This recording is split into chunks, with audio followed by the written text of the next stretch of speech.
નમસ્કાર મિત્રો, જય શ્રી કૃષ્ણ। આજે હું તમને જણાવીશ કે બ્રહ્મ સંબંધ મંત્રનો જાપ કરવાની રીત શું છે। આ મંત્રનો જાપ અપરસમાં આસન પર બેસીને જ થાય છે।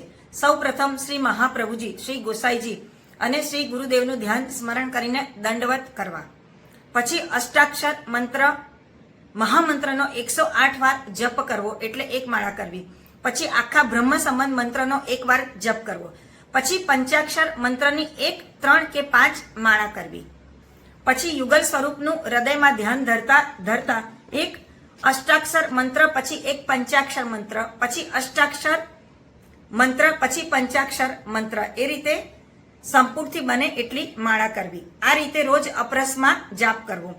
તેમ ન બને તો દર એકાદશીએ અવશ્ય જાપ કરવો। તે પણ ન બને તો શ્રાવણ સુદ 11 તો અવશ્ય કરવો, કારણ કે તે દિવસે આ મંત્ર પ્રકટ થયો છે।